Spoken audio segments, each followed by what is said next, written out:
Hi viewers, ఈ వీడియోలో మనం ప్రకాశం జిల్లా తర్లుబాడు గ్రామంలో వేంచేసి ఉన్న శ్రీ రుక్మిణి సత్యభామ సమేత శ్రీ వేణుగోపాల స్వామి వారి బ్రహ్మోత్సవాలు ఎలా జరిగాయో చూద్దామండి. 23వ తారీఖు శుక్రవారము అంకురార్పణ అండి. 24వ తారీఖు కళ్యాణం జరిగింది.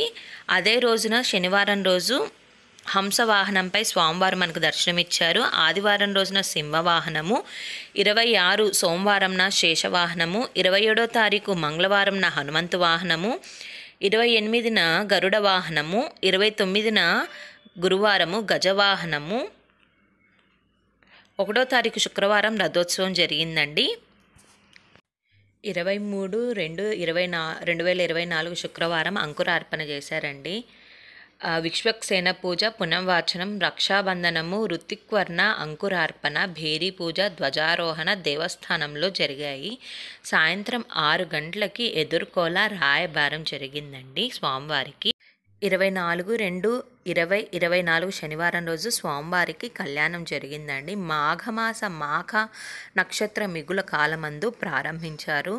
భక్తజనులతో స్వామివారి కళ్యాణం చాలా బాగా జరిగిందండి.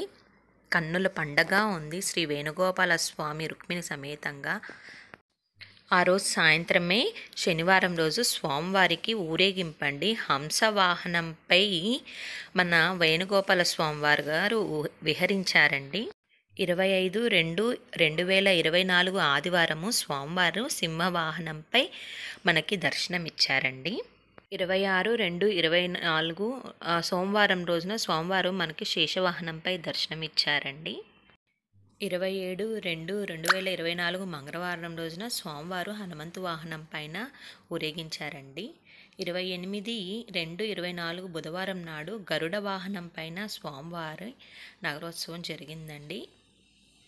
29/2/2024 గురువారం రోజున గజావాహనంపై స్వామివారు మనకి దర్శనమిచ్చారండి.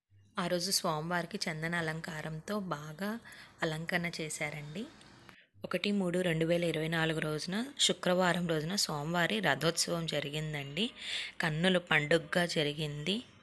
జనాలతో అన్ని వీధులు నిండిపోయాయి. ఇదండి, ఈ విధంగా స్వామివారి బ్రహ్మోత్సవాలు జరిగాయి మన తర్లుబాడులో. మీకు ఈ వీడియో నచ్చితే ప్లీజ్ లైక్ చేయండి, షేర్ చేయండి, సబ్స్క్రైబ్ చేయండి. బాయ్.